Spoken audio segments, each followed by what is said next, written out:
Walo ka mga benepisyaryo ang libreng didawat sa ilang Certificate of Land Title atol sa gipahigayong 10th Sikwati Festival Handog Titulo Program sa Barangay Sawata, San Isidro, Davao del Norte niadtong Oktubre 25, 2023. Gipangunahan kini ni Provincial Assessor Engineer Lily Salazar ubos sa pakig-alayon ni Attorney John Paul de Villeres, ang head sa Registry of Deeds sa probinsya. Kauban sab ang mga personahe sa Municipal Assessor's Office. Gibatbat ni Engineer Salazar ang kamanduan ni Governor Edwin Cuyagob Hubahib nga dili lisod-lisuron ang mga katauhan hinungdan nga gitunol niini ang mga titulo sa yuta nga libre. Then because of the Governor, Honorable Mingonta Cuyagob ng Masa Edwin I. Hubahib, sabi niya, dili nato palisodon atong constituents sa Davao del Norte.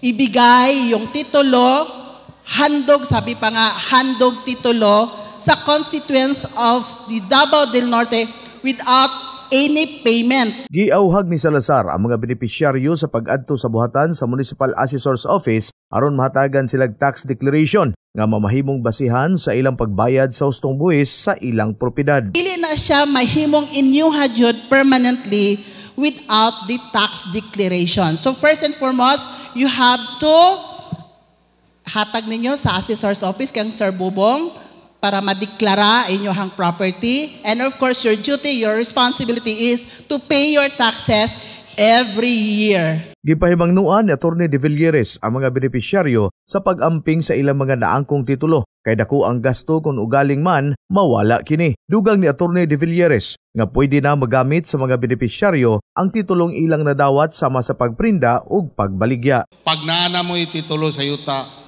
this is the time nga makaingon mo nga ako na gyud ang tagiya sa yuta.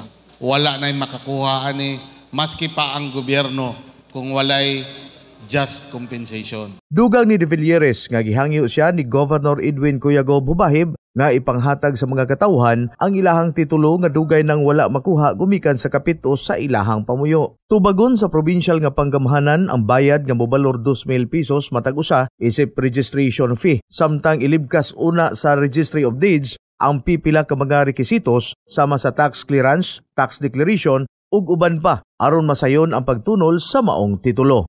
Para sa bayan, Nestor Mata Jr., 1 Dabnor News.